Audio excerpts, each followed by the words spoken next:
Let me call this Good afternoon, meeting everyone. and start by acknowledging that we are on the unceded territory of the Algonquin Anishinaabe Nation. Welcome to meeting number 9 of the Standing Committee on Natural Resources. And today's meeting is taking place in hybrid format pursuant to the standing orders.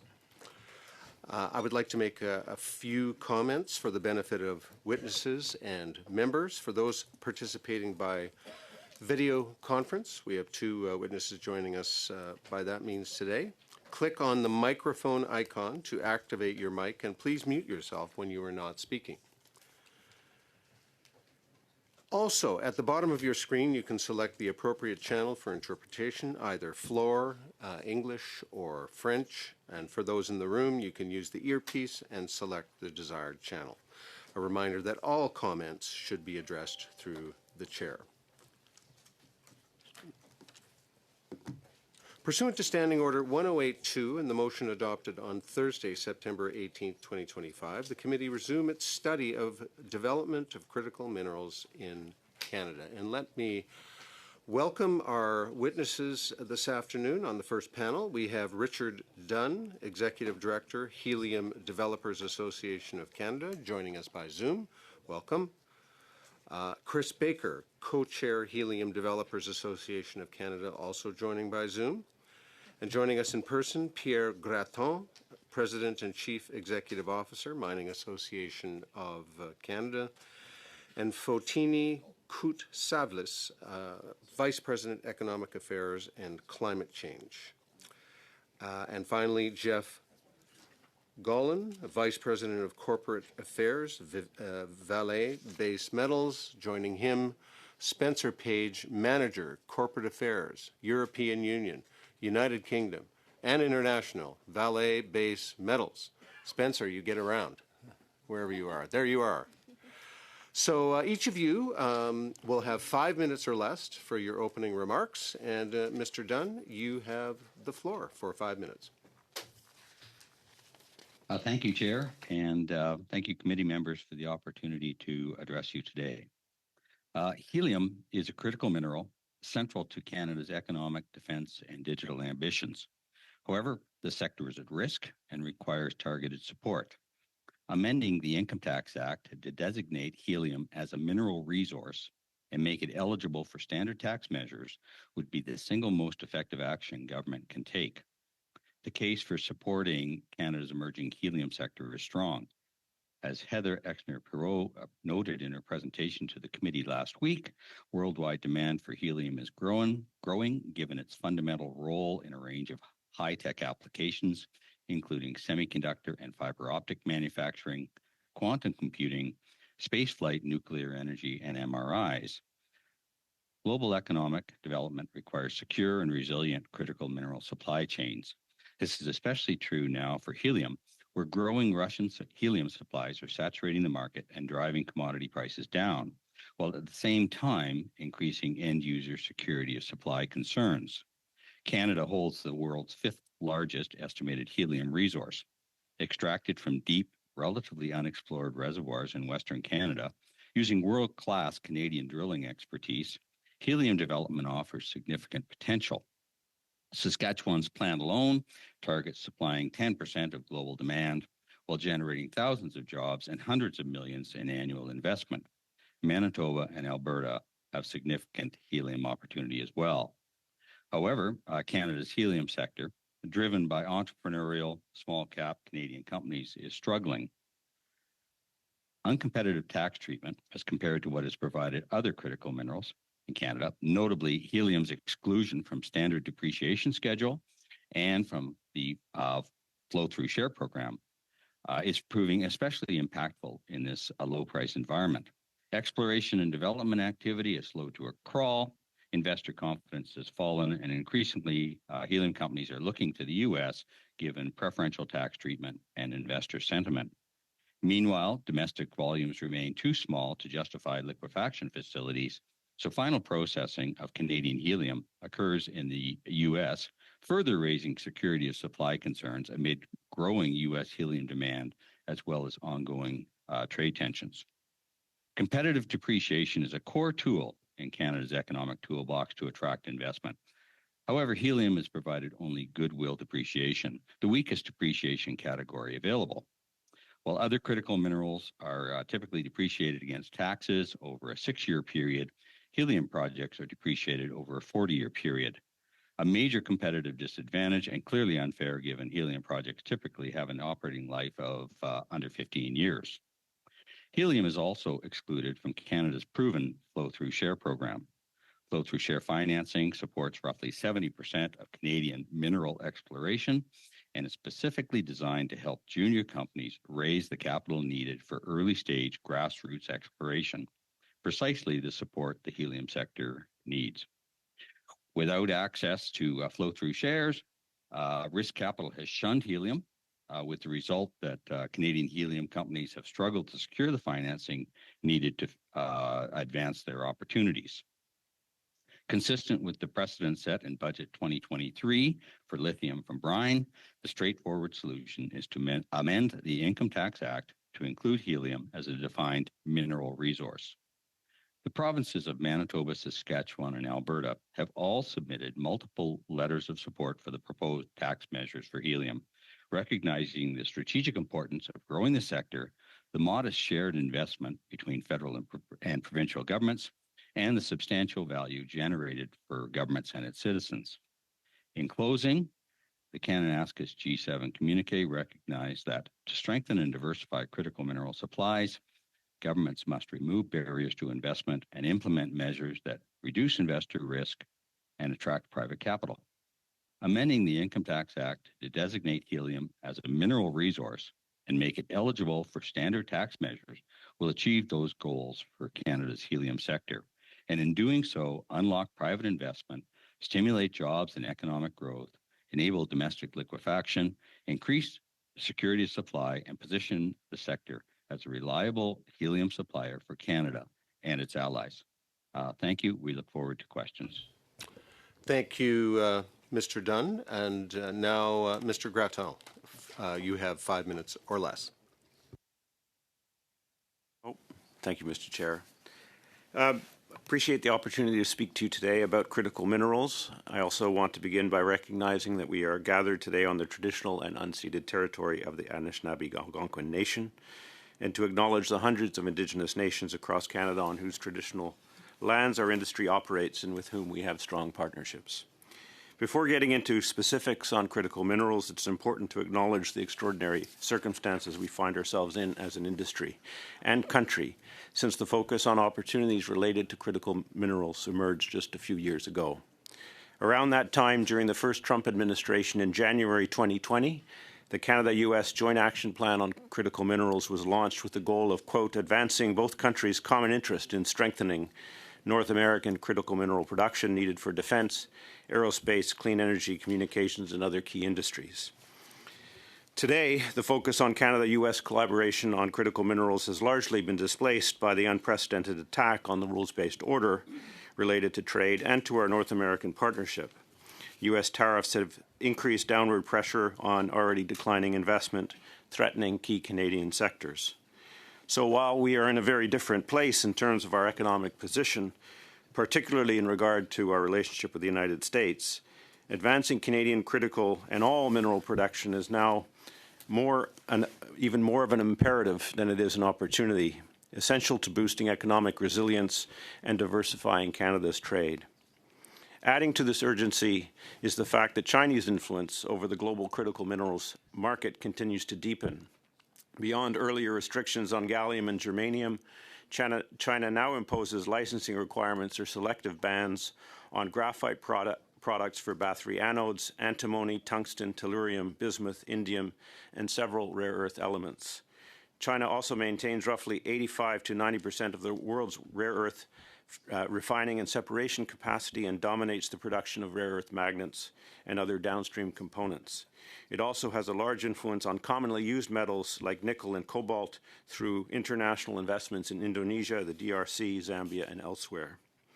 These actions highlight the strategic risk posed by China's control of downstream processing.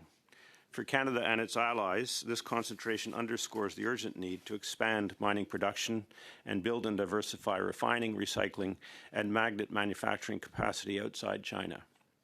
The good news is that Canada's mining industry is already diversified in terms of trade and global outlook, and ideally positioned to play a central role in recalibrating our economy and providing an anchor for diversified trade relationships to deliver long-term economic resilience and prosperity to our country.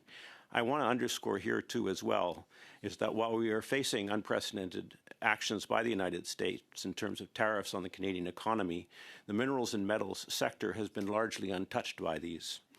Why? Because the United States, notwithstanding their desire to shore up the manufacturing sector, needs our metals in order to do so. We're also in a situation where we have strong and expected and rising demand for many mineral and metal products, and that demand is expected to increase in the decades to come. We're also at a moment where there is unprecedentedly high public support for mining. In our most recent survey, we saw the largest percentage of Canadians being supportive of the mining sector than we have seen in the last 15 years of surveying Canadians, at 82% of public support. I also saw a recent survey that put mining at the top of a long list of sectors that gave Canadians confidence about the future. The committee motion that launched, so I raise all this because I honestly believe, and I said so before the Vancouver Board of Trade last week when I addressed them, that I think this is mining's moment. I think there is a coalescence of all sorts of factors that really lend themselves to a strong focus on building and growing our mining sector at this point in time. The committee motion that launched the study also rightly referenced Indigenous rights. Central to the ability of our sector to deliver for Canada, and more important than ever, will be the need to maintain responsible mineral production and prioritization of relationships with Indigenous communities. This approach is fundamental to moving forward and cannot and will not be compromised, because we know that any attempt to do so, including rushing or circumventing the constitutional duty to consult, will only set us back. So to deliver for Canada, we need to retool and address declines in key areas and ensure that aspirations related to the mining industry and committed to in the recent election campaign are effectively implemented and delivered at the speed of business. Otherwise, investment and opportunity will go elsewhere. So what do we need to do? Just going to ask you to finish up, Yeah. if you would, Mr. There'll be lots of opportunity with questions. Sure. There's a few key issues that we want to share with you. First, addressing the clean manufacturing investment tax credit, the copper threshold issue, which many of you may be familiar with because we've been talking about it for 2 years. The ITC needs to be amended because our deposits are polymetallic, and setting a threshold at 90% critical mineral content is too high, and it won't stimulate new investment. You also need to expand the ITC to include other minerals and metals. The previous government focused only on battery metals. We also need to expand it to defense. Thank you. Thank you, Mr. Gratton. And we're going to go on to Monsieur Gaulin. You have the floor for 5 minutes. Good afternoon. Bon après-midi. Good afternoon. Je suis le vice-président des affaires coopératives for I am Vice President of Corporate Affairs for Vale Base Metals. a world in transition. At Valley Base Metals, we are stewards of nickel, copper, and cobalt, reserves around the world based in Canada, but in Brazil and Indonesia. Our refineries here in Canada, as well as in the UK and Japan, serve our allies in Asia, in Europe, and yes, even America. Our combination of geology and geography, grounded and centered here in Canada, allows us to deliver a reliable and responsible supply of minerals through today's global volatility to produce the products of the future. Artificial intelligence and data centers, robotics and defense systems, energy and telecommunications infrastructure. Critical minerals are foundational to Canada's economic resilience, our national security, and our global competitiveness. And you can count on us to keep Canada secure, sovereign, and sustainable. In Canada, we employ more than 7,000 Canadians to explore, mine, and refine critical minerals in Manitoba, Ontario, and Newfoundland and Labrador. We operate the only fully integrated mining complex in all of North America. Our mineral abundance and our rich heritage in developing them responsibly makes Vale Base Metals a Canadian champion, a global connector in a fractured world. We are Canadian by choice. Demand for critical minerals is growing exponentially in a world where price and supply volatility are now the norm. The International Energy Agency reports that demand for key minerals continues to surge. Supply for refined materials highly concentrated in China, which is suppressing prices for minerals such as lithium, graphite, and nickel. Projects face regulatory uncertainty. Trade agreements are under attack, and the threat of export restrictions is only on the rise. In short, critical minerals are being weaponized. And in response, Canada can be a secure global supplier. Canada's presidency of the G7 gives it a unique opportunity to expand markets such as Germany, as well as other EU countries, who today are reliant on minerals that originate in Russia and are refined in China. But this is not simply a matter of finding a match between Canadian supply and global demand. I have been to London, Washington, Dubai, Brussels, Berlin to advocate for more Canadian access to those markets. But supply chains abroad are not going to change easily or quickly without change here at home. Building new supply relationships takes time, coordination, and the sharpening of our competitiveness to make Canadian minerals more attractive to foreign markets. Therefore, I propose 4 recommendations for the committee's consideration. Number 1, position Canada as a supplier of choice for NATO. Canada should aggressively pursue NATO defense and adjacent infrastructure spending in exchange for preferential, long-term, secure and reliable access to critical minerals at a premium. Canada has applied to join the Security Action for Europe, the SAFE program, which is basically the EU's defense procurement club. If accepted, Canada will join the UK as the only non-EU members in the club and the club's leading critical minerals producer. Canada could leverage such a membership by integrating Canadian minerals into SAFE's procurement. This would give Canada a competitive advantage to provide the EU with critical minerals, both for defense-related procurements and strategic economic infrastructure such as LNG, pipelines, data centers, and AI. Number 2, increase the availability of capital. Canada should expand the eligibility criteria of the investment tax credits to make eligible mine development expenses to spur the investments that increase our mineral output fast. Canada should also work with G7 credit institutions such as the UK Export Finance to encourage the financing and use of Canadian critical minerals in our allies' supply chains. And Canadian pension funds should be encouraged to invest more into Canadian natural resources, particularly critical minerals. Number 3, elevate global standards. Canada should lead through the G7 Critical Minerals Production Alliance the implementation and enforcement of traceability standards. Canada should also get our allies to revisit their rules of origin to reflect the real risks of the minerals in their supply chains. 4, secure a global workforce. Now, finally, Canada should compete for top global mining talent, for we are more likely to run out of miners than we are to run out of minerals. Now, naturally, we should develop a domestic workforce as best we can.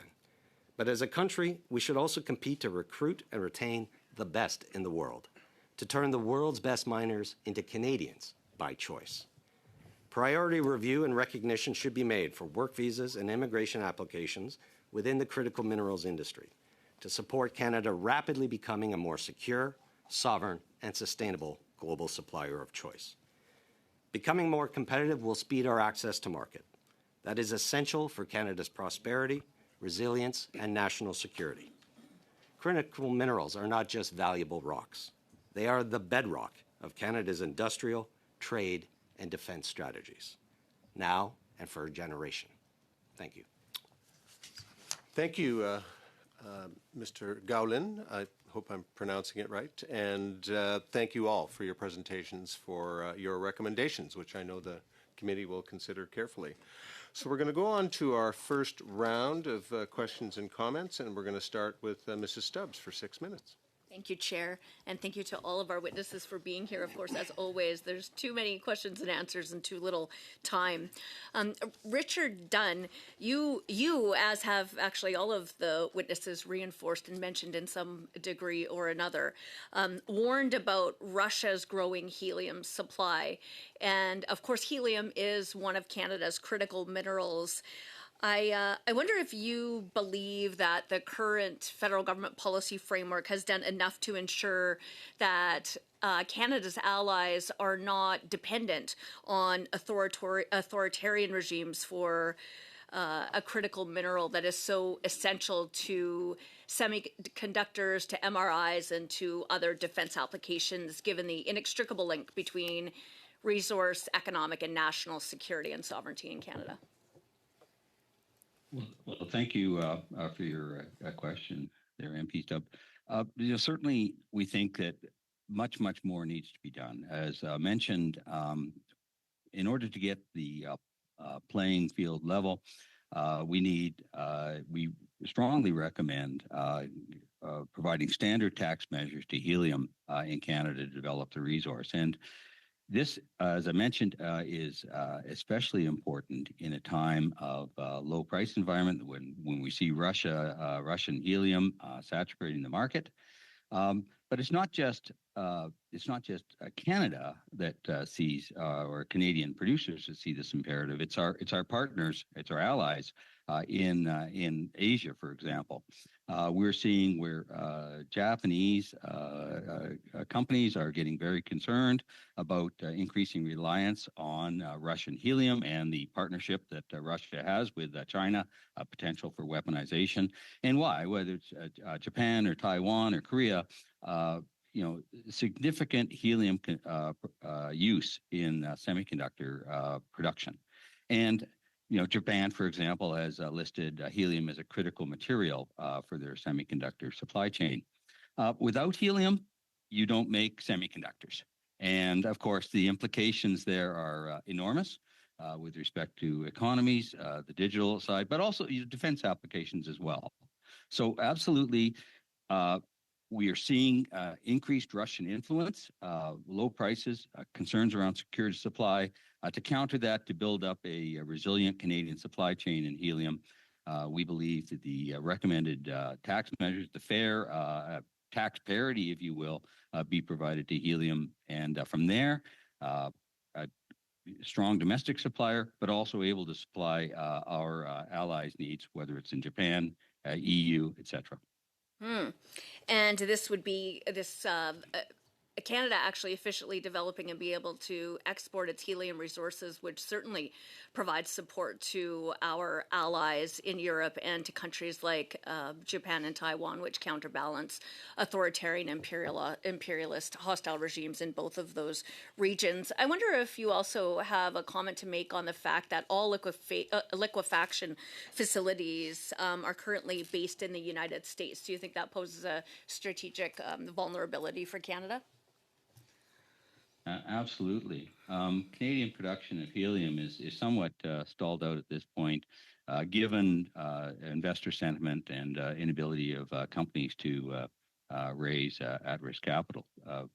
And with that, with the limited amount of production that Canadian helium producers are at, really, and helium is produced as a gas, and it's at local facilities, and it's finished up as a liquefaction for use around the world for transport, etc.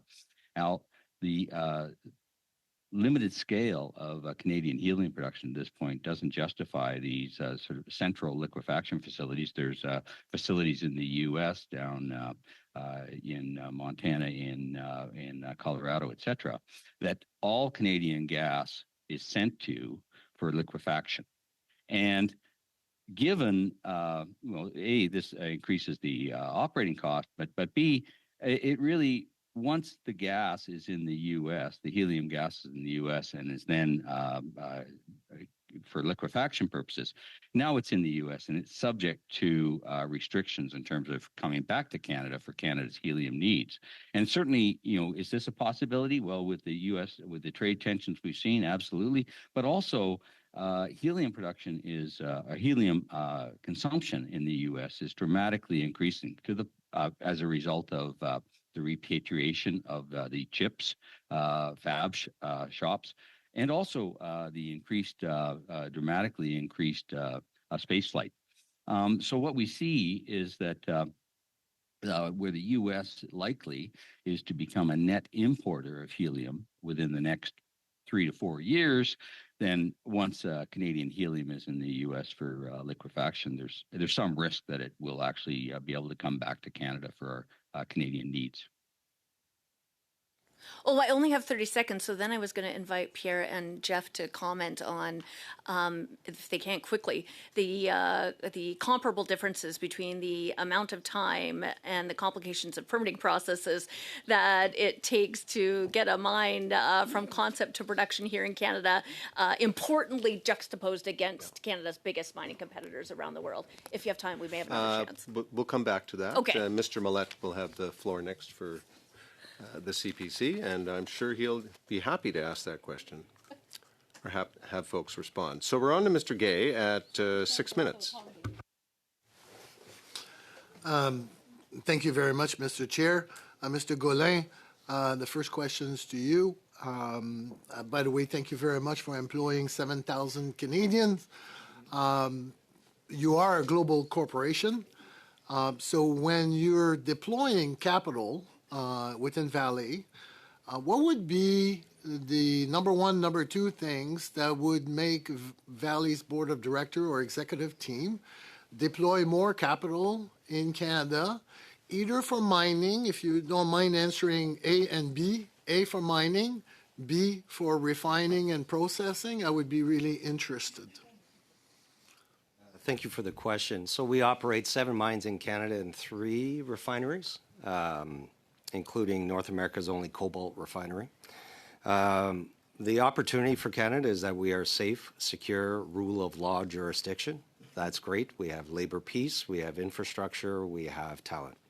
But as a mature industry, and our assets have been around, some of them in excess of 100 years, the cost of doing business is quite high. So we have to look at what is our rate of return here versus elsewhere.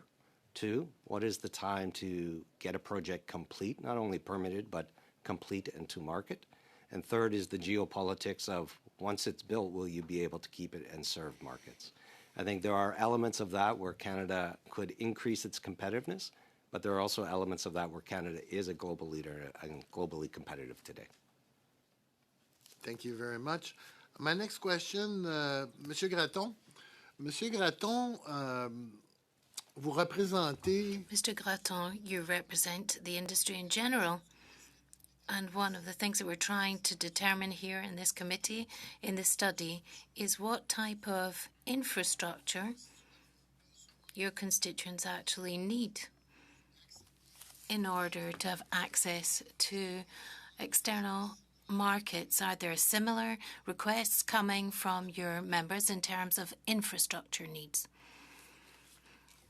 Yes and no is the answer. Yes,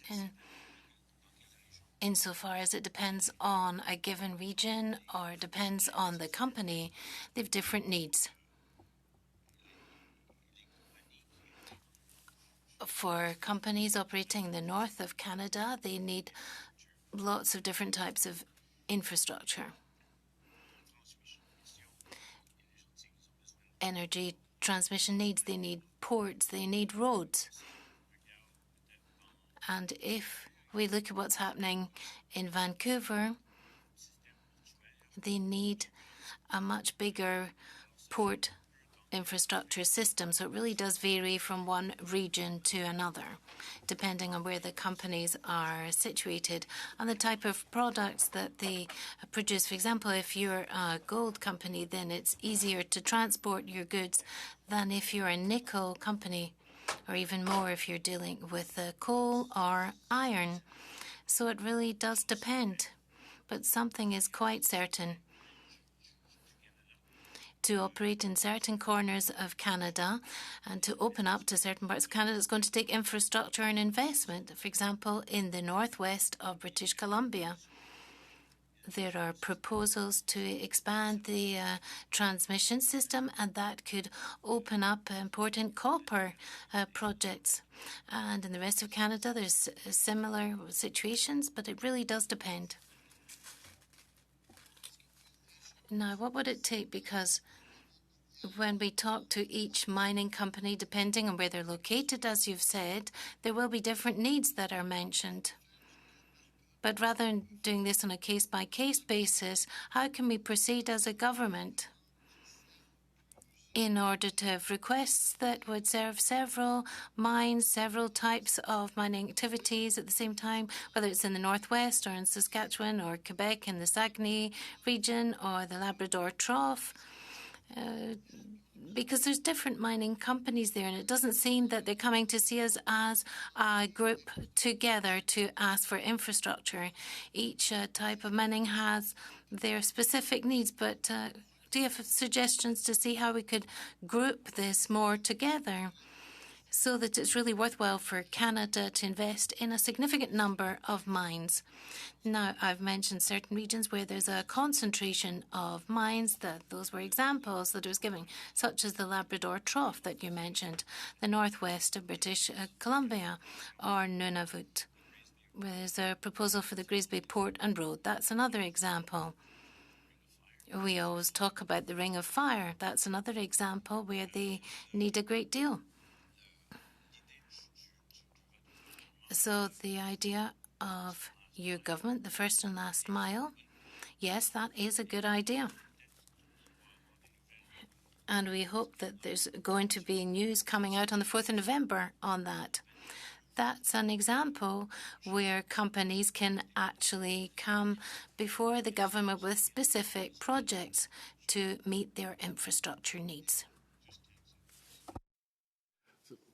Thank you very much. Thank you. Okay, we are on to Monsieur Simard. 6 minutes. Merci. 6 minutes for Mr. Simard. Thank you. Thank you very much, Chair. Mr. Gratton, listening to your presentation, you've said that there is a favorable economic situation for the mining sector. And I understand that because of the trade conflicts that we have with the U.S. and the needed energy transformation underway. But how should we take this favorable economic situation and turn it into mining projects? My friend Claude has talked about this. There is infrastructure needs, and perhaps this can be partly covered by the government, but not entirely. I have a question. We've discussed this. We've talked about the Northern Corridor project to link Ontario to a port up in Saguenay, in Deepwater Port. So we have to see how we can actually fund that type of infrastructure project. Perhaps there can be government participation, but I wonder whether, based on your knowledge, there is this type of infrastructure project where users pay for the project in the sector, and perhaps there's different types of financial engineering involved. The committee is trying to establish and determine how we can be a bit more agile when it comes to infrastructure, and how can we call on different partners, whether the state or Indigenous communities or companies. So I'd like to hear from you on that. It's good to have this favorable economic situation, but then we have to actually harness this potential. I'd like to hear from you on that. There's a nice example of this in Alaska. I'll take this as an example, the Red Dog mine. It's a zinc mine from the Teck Resources company. It's a Canadian company. I think they started production 30 years ago. And at the outset, around the mine, there was no infrastructure at all. The government back then, with their infrastructure bank, actually built a port and a road. to be able to serve this mine correctly. And the mine actually paid to have access to these two forms of infrastructure. This really paid dividends, if you like, 30 years later, and it allowed the company to move ahead with the mining project. There's another example I can cite where there were several critical minerals projects in Nunavut that are similar. Also involving zinc and copper mining projects. We're familiar with these projects. They've existed for 60, 70 years now, and they're still there. Still not really built because there's a lack of infrastructure, but there's several where if they had a port and a road and the same idea as the one that was developed by Alaska 30 years ago, they would be able to actually serve these projects in Nunavut. So that's where Grays Bay Port and Road comes in as a project, which could allow us to move forward with several mining projects. So that's basically what it takes. There needs to be a zone or a region where there's several projects underway at the same time. There's potential for several clients, as we've seen in the northwest of British Columbia or in the Labrador Trough. And also, as we've seen, for example, in Val d'Or, there's copper and gold mine. So perhaps here there's several examples of mining projects where, with a bit more infrastructure, we could really turn around the economics of these projects. Thank you. I think I've still got some time, haven't I, Chair? Thank you very much.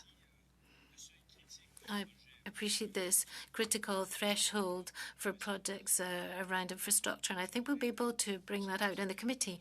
Now, Mr. Gaulin, we've already had discussions together in the past, and if I remember correctly, we've already had a discussion about this famous question of ITCs for clean manufacturing. Clean tech manufacturing, and this covers the supply chain being extended to cover critical minerals. So could you explain to the committee why it would be useful to extend this investment tax credit for clean tech manufacturing? Thank you for that question. The challenge is a simple one. With the investment tax credits at the moment, I can buy a truck or a pickup, something like that, and I get an ITC of 30%. But when it comes to underground infrastructure such as lighting, electricity, infrastructure to keep the mine safe, none of these costs are actually eligible costs, and so they cannot receive the tax credit. If we want to expand the production of critical minerals, and if we want to find new markets for Canadian products, and if we want to expedite the development of clean tech to serve the energy transformation, then it's absolutely essential to increase the growth of production of Canadian critical minerals. And as far as I'm concerned, the fastest way to do this, the simplest way to do this, so that private companies decide to put capital into projects, is by actually increasing or changing this particular investment tax credit. I know I don't have any time anymore, Chair. I'd just like to ask Mr.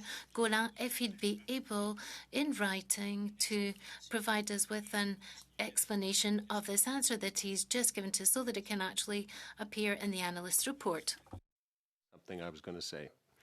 You beat me to it, but thank you all for that first round of questions and comments. We're now on to our second round. We're going to start with Monsieur Mallette, 5 minutes. Thank you. Monsieur Gratton. Mr. Gratton. Canada arguably possesses one of the world's most abundant chests of resources, yet we seem to fall behind from many countries when it comes to our mining operation. To your experience, why is this the case? So, I'll give you a history lesson. I think successive provincial and federal governments spent the last several decades taking our sector for granted and forgetting just how essential we are to this country. And it's in the last 5 years that everyone has woken up. Governments of all stripes across the country have woken up and said, oh, what just happened here? We need more mining. And that's welcome. That's where I sort of say that I think it's mining's moment. I think not just Canada, but the world has woken up to the fact that we actually need the things that make the things that we rely on for our daily lives.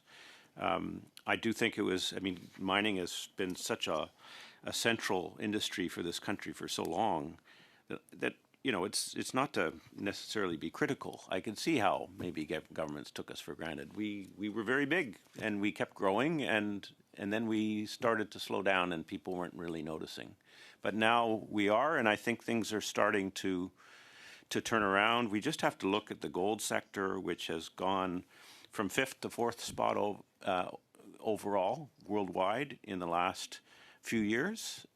We've increased our production of gold at a time when it's a really good time to be producing gold by 31%. And we've got more mines coming on stream. So our production is going to increase this year and next. We can do the same for copper. We can do the same for nickel. We can do the same for all of the critical minerals that we need with the same focus and discipline. Gold has had the advantage of having prices that have attracted a lot of exploration and development. With the right tax incentives, like my colleague just mentioned, for development costs underground, we can increase our production of nickel and other critical minerals in the very short to medium term. So we can do this. We just need to now turn our attention to what's required. Thank you. Monsieur Gaulin, you're an international company. What has your company's experience been with the mining approval process in Canada compared to other jurisdictions you operate in? As mentioned, we are a mature miner in Canada. I think we've recently brought on the Voisey's Bay underground expansion to our surface mining there, but many of our mines are deep underground and have been for quite some time. The mining approval process in other jurisdictions can sometimes move faster, but not always with the same degree of certainty that when you get your permit, that you will actually get to build. So we do operate in other jurisdictions such as Brazil and Indonesia, where you may be promised your permit in time, but then your ability to build, to have access to the infrastructure and to get to market may be questioned. I think what we're seeing around the world, certainly in Canada, but it's a contagion around the world, is to accelerate mine permitting responsibly around the world. The EU has done that. The United States is doing that at rapid pace, and that is something that we should keep our minds and our attention on, because just as 10 years ago, the United States was the #1 customer for oil and gas for Canada, it became our #1 competitor. Mining faces the same existential threat from the United States. So I would applaud any motions that accelerate mine permitting in Canada, because we are going to need more minerals for all of the above. But that is something that shouldn't be restricted just a few projects. That should be for all responsible projects. It's time for a quick Can I just add something here? May I? Go ahead. Yes. There's a saying in the industry that I heard a long time ago that is worth mentioning here. Canada is often said within our sector is to be one of the best places to operate a mine, one of the worst places to develop it. And we need to change the second part And I think there are steps that we're seeing across the country to do just that. We don't have to become the best or the fastest in the world because we've already got that first one down, as Jeff mentioned. But we have to get better at that second half of the equation. Thank you, Mr. Breton. So we're going to go on to Mr. Hogan for 5 minutes and then Monsieur Simard for 2.5. So thank you, Mr. Chair, and thanks to all of our witnesses for being here. I want to talk about the overall market environment for critical minerals, because I think we can all absolutely agree there's a place for robust industrial policy, smart interventions by Canada and the provinces.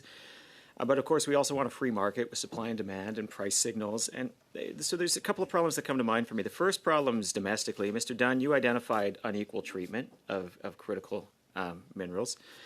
And, second, I think we have an international challenge, and that's really two. First, it's a race, as you mentioned, Mr. Gaulin. And second, and it's been touched by many witnesses, not every nation wants a free market.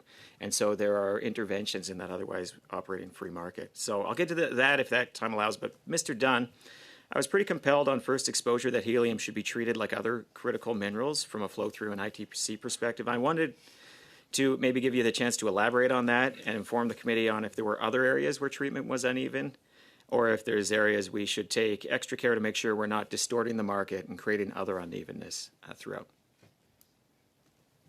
Thank you, MP Hogan. Well, definitely the uncompetitive tax treatment that helium receives is a real problem. Not having access to the standard tools, is certainly Canada recognizes that depreciation is a big deal in terms of attracting investment. And you can see this through Canada's accelerated investment initiative that focuses on competitive depreciation rates. As well, flow-through shares are responsible for 70% of financing for nascent exploration. So these are key tools that Canada has in its economic toolbox that currently helium doesn't have access to. So with that, it could go further, critical mineral exploration tax credits, ITCs, but, at this point, just getting tax parity, getting the basic tax treatment right is important to get the industry on its level playing field. To carry on with your question around, what would be the next step? Once we've established the industry production, getting the company solid, the next step, as in answer to MP Stubbs' question around the reliance on U.S. liquefaction, would then be get the production up in Canada. Now let's look at establishing that infrastructure in Canada, the liquefaction infrastructure in Canada. From there, we can reliably meet Canada's needs, but we can start to export liquid helium to our allies. So to answer your question, the next step would be to attack measures that would incent liquefaction once we get tax parity for the producers. And so your comments about allies leads really naturally into that second question. Not every government wants that free market. We've got a lot of geopolitical rivals who are happy to see prices low if it serves their interests by depressing investment in these critical minerals across the Western world. So how do we address that? How do we address that in a minimally impairing sense to make sure that we still have a free market that is sending price signals? Because I'll say one of my concerns is, yes, absolutely. Let's talk about price floors. Let's talk about the various tools that are available to us, purchases by governments to stockpile. But how do we make sure that we're not making an overall uneconomic decision? I want to combat their uneconomic decisions. I don't want to create our own uneconomic decisions. And maybe, Mr. Gaulin, you're a natural launching point for that one. Well, we can't out-China China. Yeah. Simple. We don't have the wallets to do that. But when the United States government invests $400 million into one company for equity, for offtake, for price floors, you don't live in Adam Smith land anymore. You don't. The invisible hand is visible. And critical minerals, select of them are, the market is not transparent. The market is not efficient.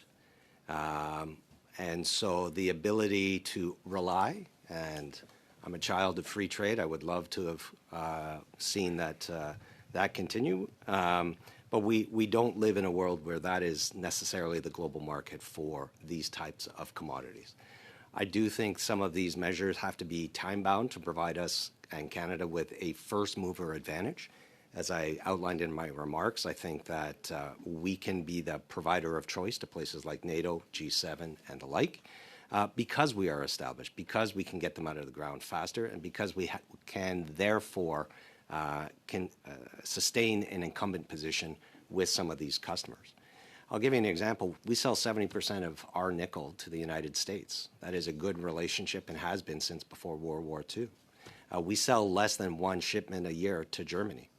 Germany is, if you think Germany is over-reliant on Russia for natural gas, wait till you see what it does for nickel in its military. 99% of its nickel comes from Russia. These are not conditions that will just be magically changed overnight entirely at free market. There will need to be some industrial intervention as we are in this period of realignment and transition. Thank you. Thank you. Thank you both. Mr. Simard, 2.5 minutes. Merci beaucoup. Thank you very much. In your opening statement, Mr. Gaulin, you made 4 recommendations, and you talked about the defence and strategic aspect, the SAFE programme, 150 billion euros for defence projects, including critical minerals. And here in the committee, on some occasions, we've heard the fact that perhaps NATO would like to have floor prices for certain critical minerals so that perhaps mining projects could get going. But we've often heard about initiatives. I've been here since 2019. We've talked about lots of different initiatives. I haven't seen any of them seeing the light of day, so I remain cautious. But I'd like to hear more about this economic situation where we've got defence needs, national security needs, all of this converging and coming together. And are there opportunities there for the mining industry, and how could Canada act to respond to the needs of certain European partners? I'd like to hear from you on that. Well, I am more at ease to answer that question in English, if you don't mind. No problem at all there. That's been quite exciting about the critical minerals sector is that in addition to the base types of technologies that we provide, there are 2 massive future industries to support. Clean energy, which may or may not include EVs, but certainly we're talking about renewable energy, mobile batteries, etc. At the same time, at least in our company, but in many other critical minerals, they have long gone into defense applications, both of which we see as growth industries over the next 20, 30, 40 years. It's just a matter of what is your percentage of growth. And so I think the opportunity for us is not to pick one or the other, but I absolutely produce more minerals for all applications around the world. Our historic trading relationship for our critical minerals, and we produce mostly nickel, but also copper and cobalt. Some days we're a gold miner who happens to pull out nickel out of the ground. But these have been essential for the American industry. I'll give you a perspective. We have 5 mines in the city of Sudbury, 5 nickel mines in the city of Sudbury, and we invite any and all the committee to come visit. There is 1 in the entire United States, and it does not have a refinery. It has to send that to Canada to be refined. So this has been a good bilateral relationship for a number of years. Our opportunity is not only to supply the world's biggest market, but to add new markets, such as the European Union. Thank you. Is immense. Thank you. We're going to go on to Mrs. Stubbs for 5 and end up with Mr. Danko for 5, wrapping up the second round of questioning. Mrs. Stubbs. Thank you, Chair. Monsieur Greton, you have said, and of course we agree with you, quote, Canada must foster a more efficient investment and regulatory environment, and that for the federal one, that involves an impact assessment and environmental assessment, and that takes several years. You've also warned that, as you have again here today, quote, the timelines that it takes to get mines through both federal and provincial processes present a real risk to Canada's ability to take advantage of this opportunity. I noted too the comment earlier that Mr. Golan made about the risk in operations in places like Indonesia or Brazil, where you may get an approval yanked after you've got it. I would just alert for the committee that that is, of course, precisely the concern with C5, because allowable in C5, a problem I tried to fix, is the ability for the federal government to take a project off of the national list even once it has made it. So there still remains great uncertainty for junior explorers and producers in Canada and for major mature mining operators such as the ones that your organization represents. Of course, it is fact that in 2024, a survey of mining executives found no Canadian jurisdictions among the top 5 globally for mining investment, and Canada does have the second slowest approval times in the OECD. So that goes to your point about needing to improve the way in which Canada develop mines. So these facts, as they are, including the fact that it takes 23% longer than Australia and 38% longer than the United States to get a mine approved and operating in Canada. I wonder if, Pierre and Jeff, if you have comments in terms of, the policy levers that do tip Canada over into an uncompetitive position, just given the kinds of challenges there are for our amazing Canadian miners in terms of geography, geology, access to land, climate, uncertainty in policy, some of these things that tip the scale against some of our international competitors. And maybe you want to give some best practices among international competitors that that Canada could adopt to fix this issue in terms of developing mines in Canada. Yeah, I don't want to. My intention is not to dispute what you've said, but just to put some of it in context. There are some parts of the United States where no one would bother trying to build a mine because you'd never get them approved. And there are some states in the United States where, yeah, it's probably more efficient than here. And within Canada, there are some provinces that are more efficient than others. And so trying to say that it takes X amount of time to build a project in Canada, well, it depends where. Saskatchewan can be quite quick. Quebec can sometimes be quicker. BC can be longer. So it really varies. And to that end, maybe you have some comments on the complications from overlapping jurisdictions and duplication, where perhaps there could be a permanent federal policy solution to that issue. For sure. And so to turn to that point, I think since the Supreme Court opinion was provided on the Impact Assessment Act, we have started to see some meaningful change in how the agency is approaching its work. Do they need to go do more? Yes. But what we are seeing now is a more of a concerted effort, and we see it with the latest lithium project in Quebec, where they have worked out an agreement with the Cree and with Quebec that they are truly focusing on their own areas of federal jurisdiction and leaving the rest alone, which is the first clear example that we've seen, and it's the most recent one to come out of the agency in terms of a tailored impact guidelines. So we saw that as a very, very positive step. They've recently published a draft collaboration agreement with New Brunswick. It's a small mining jurisdiction, but nevertheless, that's also a positive step. The more cooperation there is, we're hearing they're getting close with Saskatchewan. That would be potentially a game changer. And we're noticing, like, a key issue for us has always been, like, when the agency asks proponents to do multi-year studies of critters or something, when you know the answer in advance, like, what the regulatory instrument is going to be to mitigate any potential impact on those critters. So do you really need to study for 3 years that when you know what the answer is? And of course that means 3 years of studies. So how do you possibly get a project through in 3 years when 3 years alone is going to be studying this one species? So it's rethinking what they asked for and rethinking how they approach impact assessment that has been really important, and we are starting to see some real change. Thank you. And wrapping up this round. Chair, can I just say maybe thank you, Mr. Curtin, and maybe Mr. Gullen would be able to provide some written response just in terms of international jurisdictional comparisons where his company operates. A bit, Mr. Gunn, 30 seconds. Oh, Now is the time to build big in Canada, and the rules are set up to build small. And the risk to major or mega capital investments would favor small incremental investments.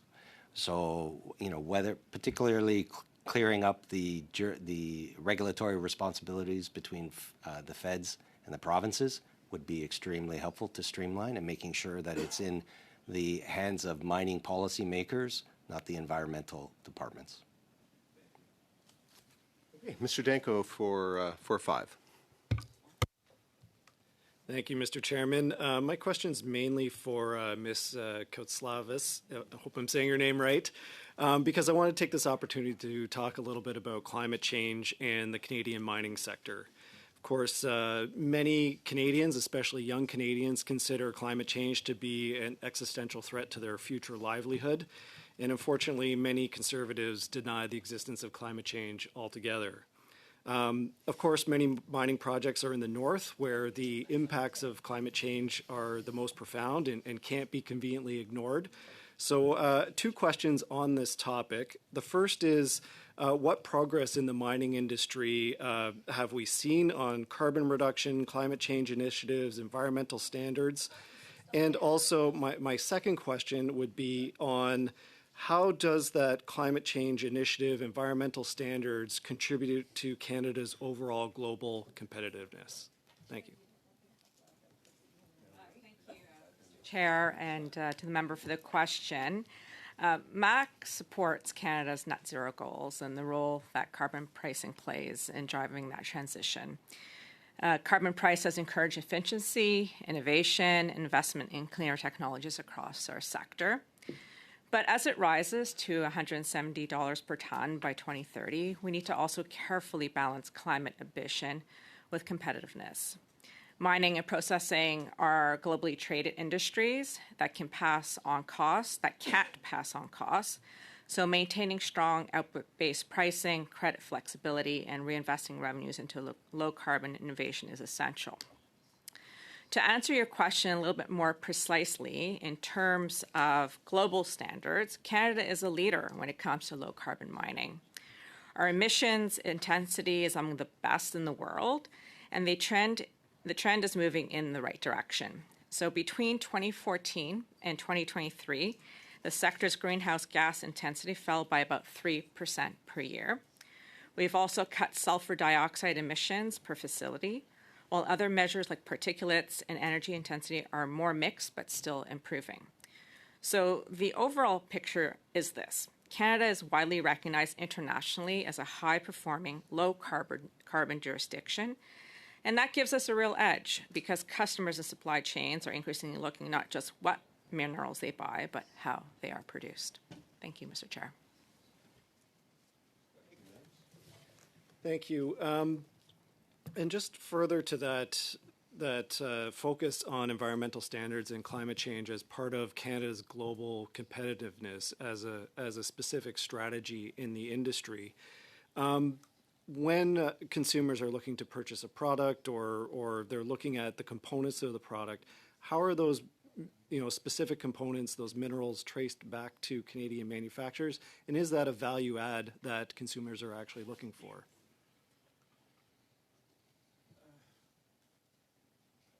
Traceability is a challenge in mining. Unlike forestry, where you can go to Home Depot and see if it's FSC certified or one of the other standards in forestry.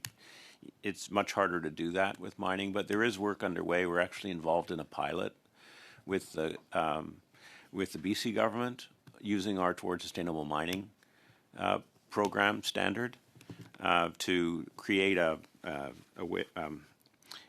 passport that sends information to the customer about the TSM ratings that the product has over to the say to the smelter or the refinery in another jurisdiction, or even further downstream. So, but it's still early days, but we are pioneering it. The UN is also the UNEP, I think, is also involved with us, and it's the first pilot project of its kind to develop a traceability system. You and just a follow-up question: if there's any specific climate initiatives that you would like to highlight that you see as best practices in the industry. Do you want to take it? You can also. There's I mean, there's many things that the I'll give one example of something we'd like to see that hasn't been done, unfortunately, which is supporting investments in trolley assist technology. It is something that ECCC was interested in as part of the which was under the clean fuel regulations, but then it got deferred.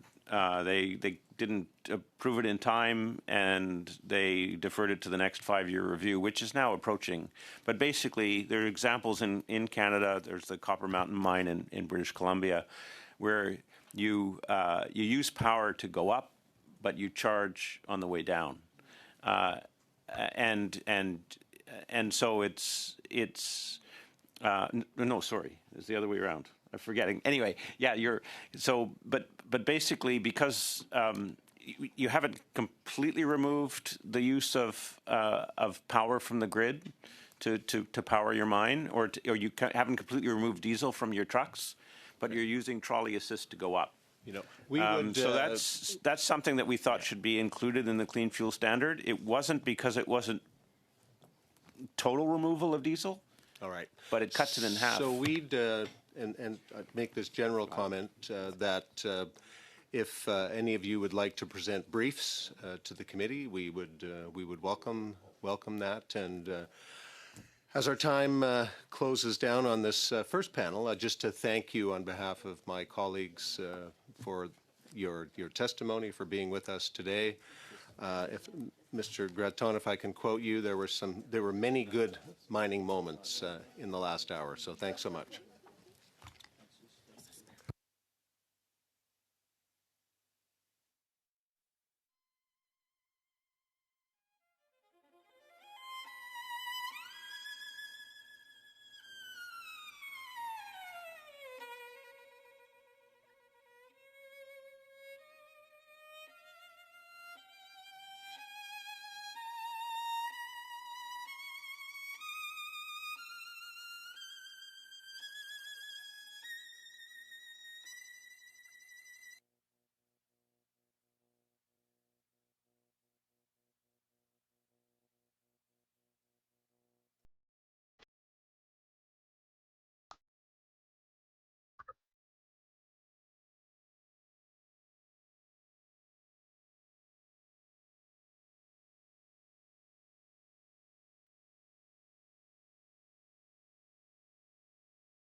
Calling us back to order, and let me start with a few comments for the benefit of the witnesses. For those participating by video conference, click on the microphone icon to activate your mic, and please mute yourself when you are not speaking. Also, at the bottom of your screen, you can select the appropriate channel for interpretation, either floor, English, or French. And for those in the room, you can use the earpiece and select the desired channel. And a reminder, as always, all comments should be addressed through the chair. I'd like to give a warm welcome to our witnesses on the second panel. We have Michael Goulot, I hope I'm pronouncing that correctly, Vice President, Policy Business Council of Manitoba. Oh, sorry, of Canada. That's our next guest is from Manitoba. I'm from Manitoba. I've got Manitoba on the brain. I can't help it. Business Council of Canada, and Peter Fleming, Minister of Natural Resources, Regional Executive Officer, Northwest Métis Council, Manitoba Métis Federation, National Government of the Red River Métis. You will each have 5 minutes or less for your opening remarks, and I'm going to start with Mr. Goulot. You have the floor for 5 minutes. All right, good afternoon. It's a privilege to be here. My name is Michael Goulot. I'm the Vice President of Policy at the Business Council of Canada. The Business Council of Canada is composed of 170 chief executives and entrepreneurs of Canada's leading enterprises.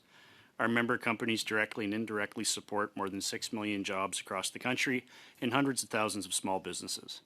Founded in 1976, our mandate is to make Canada the best country in the world in which to live, work, invest, and grow. As you know, Canada is facing a lot of headwinds. Canadians are struggling with the high cost of living, productivity is down, and business investments are amongst their lowest in decades. Once a top 5 supplier of many natural resources, Canada has lost market share. New energy exports have remained flat, and the share of Canadian exports to emerging economies is amongst the lowest of the G7 countries. Canada is no longer a top 5 producer of important minerals like nickel, cobalt, graphite, and copper. At the same time, we know this is a world poised for growth. Rising populations and the rapid growth of the global middle class are creating strong demands for energy and resources, while national security and clean energy applications are driving global demand for critical minerals. Canada has a lot to offer, and we know that our allies and trading partners are looking for stable suppliers. But being rich in resources is one thing, and how we capture market share is another, and we need structural changes to translate our trade ambitions into action. This is why the Council wrote the recent report, Selling to Our Strengths, which is a roadmap for leveraging Canada's resources at a time of global uncertainty. Our report calls for a whole-of-government approach to unlock Canada's immense potential and to position the country as a reliable supplier of energy, food, and critical minerals. And I'd just like to take some time and draw your attention to some of the main arguments in our report. Our view is that Canada's resources should be used to advance the country's national and economic interests. In an era where the weaponization of resources and supply chains is becoming more commonplace, Canada should seize the moment to grow its global market share by trading more with its allies who value responsible resource development. Our policy efforts then should focus on 2 outcomes. 1, creating strong and resilient supply chains across North America, and 2, expanding Canada's global reach with its allies. Energy security is now a top priority for Canada, the U.S., and Mexico, and we argue that Canada should champion an energy alliance with the U.S. and Mexico that advances shared interests with respect to energy and mineral security. This can cover information sharing about security risks, cooperation on policies to unlock higher levels of production, and export policies designed to meet the needs of our allies. Canada has top 10 reserve status for many minerals and is a leading producer of potash, aluminum, iron ore, copper, and indium. We're the biggest source of imports to the U.S. for many of these minerals that are essential for national and economic security. And our ability to support a robust build-out of nuclear technology should also not be understated. We are the second largest producer of uranium in the world, supplying the U.S. with nearly 30% of its uranium imports. Our second call is that Canada can be a primary supplier of critical minerals to NATO.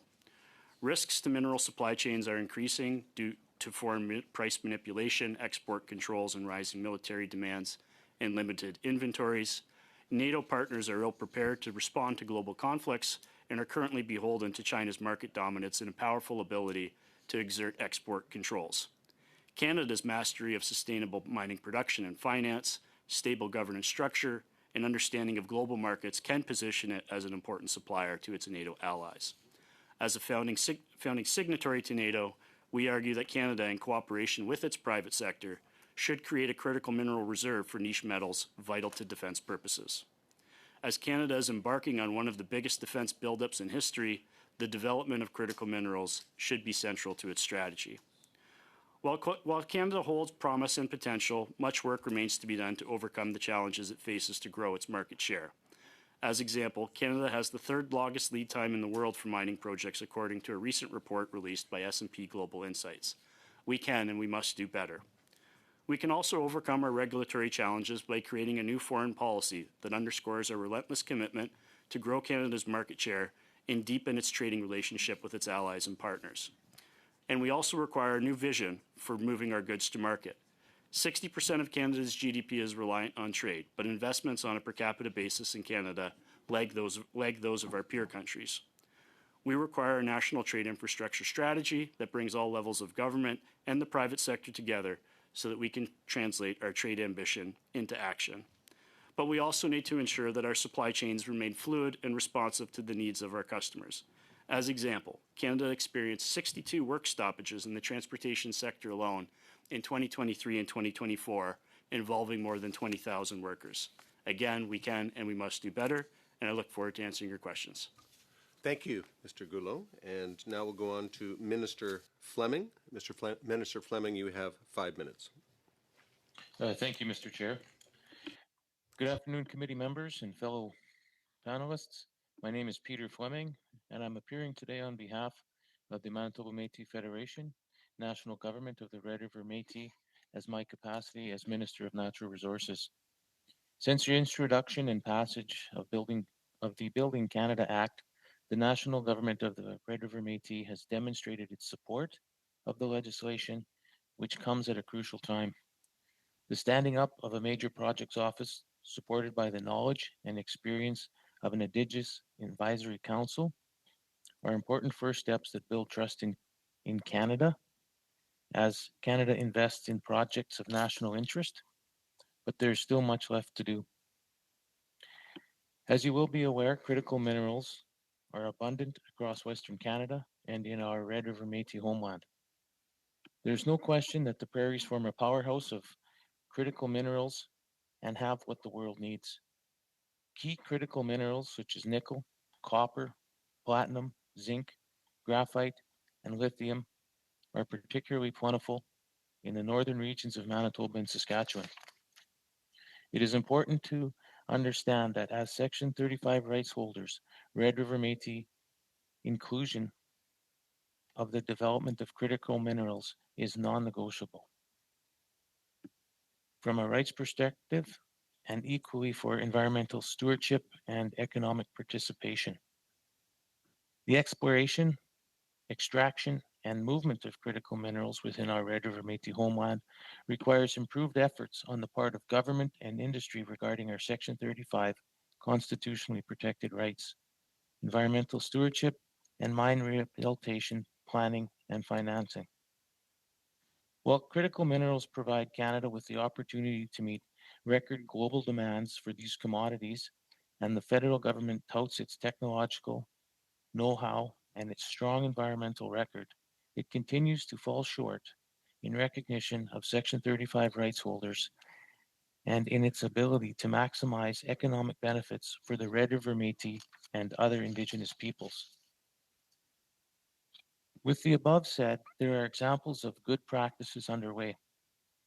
The direct royal agreement our Red River Métis government signed with the Potash and Agri Development Corporation of Manitoba, known as PADCOM, in February of this year is a leading model for how recognition contributes to participation. Based on the Manitoba Métis Federation's relationship with PADCOM, we are now undertaking investment due diligence in a company, its projects, as well as in ancillary activities to support the extraction and movement of potash to tidewater. Potash, a less discussed critical mineral, but one necessary to help feed the world, is in abundance in Saskatchewan and Manitoba. To support the exporting of potash and other critical minerals to global markets, new and expanding trade corridors are required. The expansion and enhancement of the Port of Churchill on the Hudson's Bay as a potential major project of national interest presents the opportunity for shorter, less congested, and less costly shipping routes to allies and customers in Europe and elsewhere.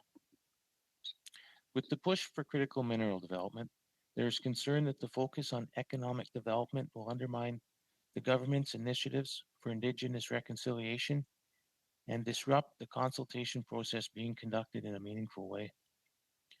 As stated in the independent auditor's report of the Canadian Critical Minerals Strategy that was published in 2024, the government has just begun to develop a plan for ongoing Indigenous engagement, and the strategy as a whole lacks proper assessment criteria for measuring Indigenous reconciliation, focusing on economic reconciliation through revenue sharing and job opportunities, ignoring important social aspects such as protecting significant cultural sites and improving the overall well-being of communities. Thank you for inviting me to appear on the committee here today, and I look forward to answering any questions that you may have. Thank you, Minister Fleming. So we're going to go on to our questions and comments. We are going to start with Mrs. Stubbs, then Mr. McKinnon, and Monsieur Simard. 6 minutes each. Madam Stubbs. Thank you, Chair, and to both of our witnesses here today. Michael, I just want to touch on a point that you've made here and also mention you helped co-contribute, you helped to co-write an article that pointed out in real terms what your words today, the third longest lead time in the world, actually means. It means this, according to you. The collapse in the number and value of projects in Natural Resources Canada's major projects inventory tells a story. At its peak in 2015, it held $711 billion in major projects. By 2023, it had dropped to $572 billion. That's in real dollars. If Canada had retained 2015 levels of planned investment and kept pace with inflation, the figure today would be $886 billion. And shockingly, since this Prime Minister, the current one, has taken office, already $63 billion of investment has fled Canada. That's for all kinds of reasons, but not the least of which we would suggest is anti-development, anti-private sector policies and laws. Do you have some comments on specifically measures or fiscal tools that must be improved in order to bring clarity, certainty, predictability, and fairness to private sector proponents to achieve food, energy, and critical mineral security, as you've rightly argued? Yeah, thank you for the questions and for the reference to the paper that was written quite some time ago. I'm glad people read these things. Sometimes you never know, but I think generally we're talking about what I referred to in my opening comments around lost market share. That's really what this translates into, and we've got to question the competitiveness of our investment environment in Canada and whether that's stimulating the investment dollars needed to unlock the projects that allow us to have more throughput and output and compete more effectively on the global stage. I think broadly speaking, we've got a time-bound and limited opportunity to really get this right. We have to do a deep dive, which, forgive the term, but from soup to nuts, looks at all of the various measures from tax policy through to regulatory policy, right through to what we're doing on climate, and challenges the competitiveness of our investment environment here in Canada. But looking towards solutions, which is where I think we're at, I don't think there's an argument anymore that our regulatory processes need to be improved. We must do better. I think that's broadly accepted by Canadians, the private sector, and in all levels of government. So the questions are, well, where do we go to? Like, what can we do from here? There's some very practical things I would say need to be in the window for consideration, particularly on the regulatory side. Thresholds under the project designation regulations. I hear from all different sectors of the economy that those thresholds need to be increased so that we can start to effectively move towards a principle of one project, one assessment, but not only that, go further to one decision. And that may sound like a very simplistic thing, but raising the thresholds and moving in this types of direction really does start to identify clear lanes for provincial and federal governments in terms of their jurisdiction, which is the type of clarity that businesses need on the regulatory side. So that's one area that I think is open for analysis and debate for what we can do to start moving projects faster and in tune with the moment. But the more substantive stuff is going to be on a sectoral basis, project by project basis, where we're looking at that full suite of incentives, of tax policies, of everything that's required to unlock dollars, and asking ourselves, where do we stand vis-a-vis our global competitors, and what can we be doing better? I don't want to put words in your mouth, so would it be fair to say that it is your organization's view that the current layers of regulatory and fiscal policy and uncompetitive taxes and legislation, for example, like C-59, and in case you have any comments on those, go ahead, but that those sorts of legislations, like the Unconstitutional Impact Assessment Act, that to this moment has not been fixed, are those laws and policies barriers to development? Do they deter investment from Canada? On a net sum basis, there's a lot of complexity and density that I know discourages investment. Our members are obliged to their shareholders to be able to describe where this capital is going to go and how it's going to translate into a return on investment. And so we have done a lot of new regulatory interventions over the last several years that have created that kind of dense landscape that makes it difficult to kind of get to final investment decision. You've probably heard the term pancaking before, and we're working through that now. So our hope is that we're looking at this moment where we really need to unlock different pools of capital in order to invest and become more competitive on the global stage, that will start to unravel a lot of this and cut through and make Canada a successful country. Mr. Fleming, would you remind everybody when the court made its decision including Métis and Inuit people in Section 35 rights? Do you have any comments on whether or not the government is actually fully executing its duty to consult with Métis people? And also if you have any comments on whether or not capacity building funding has actually flown, because that's something Conservatives have supported over numerous iterations. But I've been hearing that although the government has promised it, it's not actually getting to local communities. Minister? Yes, thank you very much for that question, Shannon. That is quite a big and loaded question. There are many parts to that specific and many avenues that I could go down. I guess probably the best way to answer that question would be, you are correct in the Constitutional Section 35 rights of the First Nations, Métis and Inuit, but often the Métis get forgotten about, and it's more of those dollars flow more to the First Nations, entities that the government is dealing with. So the Métis end up getting lost in a battle between the feds and the provincial government. So to answer your question, I would say there has been some, but not to the extent that there should be. The Métis have not been fully included to the extent that they should be, but they have been included partially. Thanks. Thank you. We're on now to Mr. McKinnon for 6 minutes. Thank you, Mr. Chair. I'm going to carry on with Mr. Fleming, or Minister Fleming, and the direction that Mrs. Stubbs was undertaking. So you mentioned the Building Canada Act and the importance of the Indigenous Council to giving advice to the Major Projects Office. Is this the right path to be on? Can we? Should we be doing more of this? And what would you suggest would be the best way to make sure that we have appropriate and meaningful Indigenous participation and advice? Thank you for your question, Mr. McKinnon. I would love to send you a complete brief on how we could, how that could be seen. So if you would allow my staff to send that to you, but I'll just capitalize on some of the issues.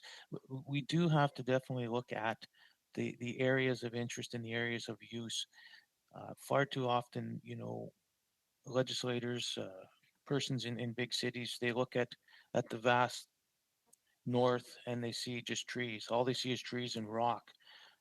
It's not just trees and rock. It's livelihood for a lot of our citizens, uh, Métis citizens, Red River Métis citizens, First Nation citizens as well. It's livelihood, trap lines, significant sites, and those things do have to be considered when we're going after these critical minerals.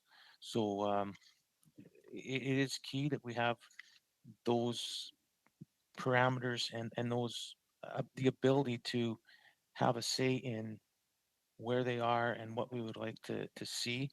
The Manitoba Métis Federation has made it very clear that we are in support of C5 and to try and streamline and have building Canada and the minerals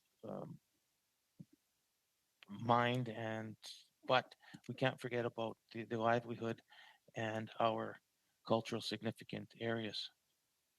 By all means, send us a brief. We have brilliant analysts here who will do their best to weave that into our report.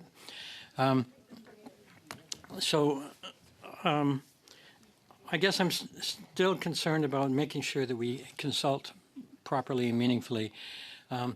You mentioned that many times the Métis Federation gets forgotten in our conversations with First Nations, for example. How can we make sure that you're not forgotten anymore? Well, I think it's just a constant reminder to those persons, instead of just maybe putting it out as Indigenous, where even the media outlets, when they see Indigenous, they're automatically thinking First Nations. Um, it doesn't matter which media outlet it is. All too often, when Indigenous is brought up, they only see the one specific group. There has to be, in the documents, that inclusion of Métis, Inuit, along with the First Nations. Okay. And in terms of facilitating more Indigenous participation, Métis and First Nation and whatnot, are government programs like the Indigenous Loan Guarantee helpful when trying to participate? I note that I believe that fund has been increased from $5 billion to $10 billion. So is that something that you guys are able to access effectively and make use of?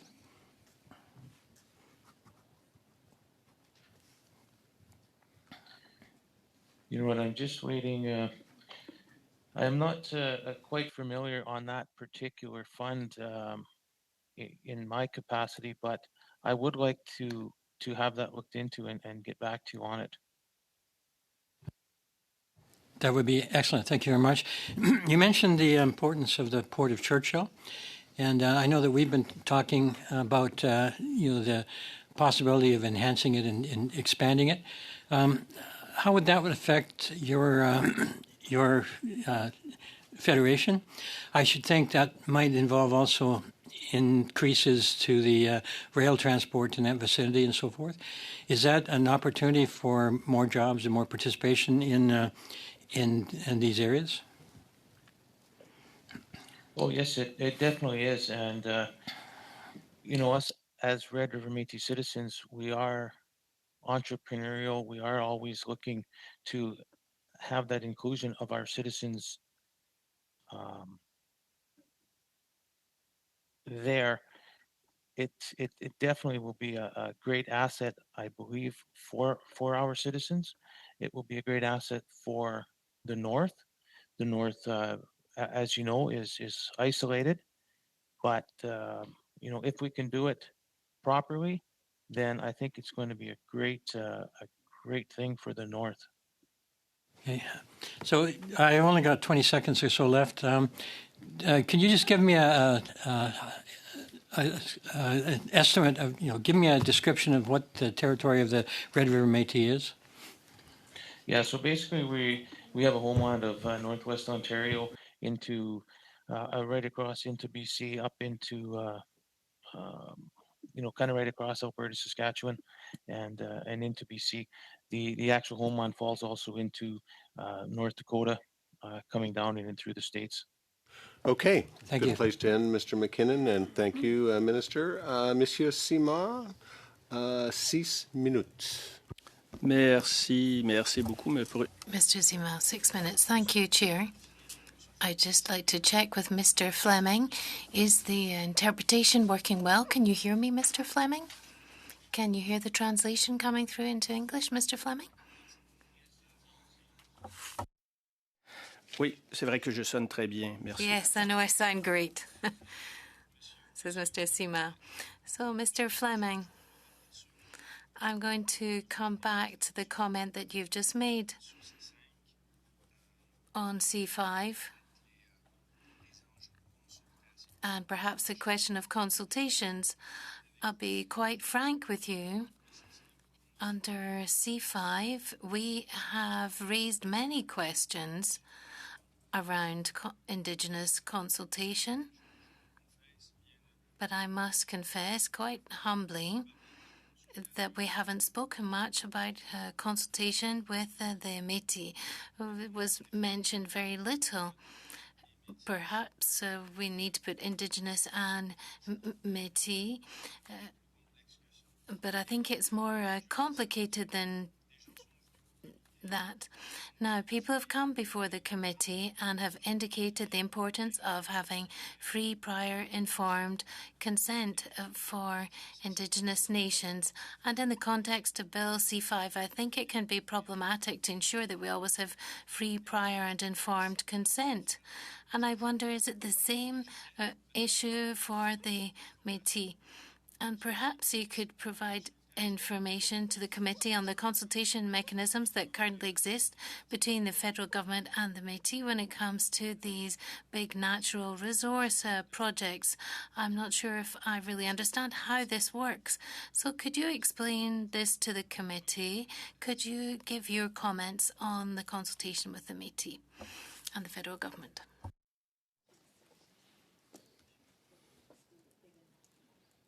Yes, thank you. You came across perfectly. It is a complex situation, as you have pointed out, and I appreciate that you you were taking note and recognize that sometimes the Métis get left out of the Indigenous discussion just because of the political. I think it's the political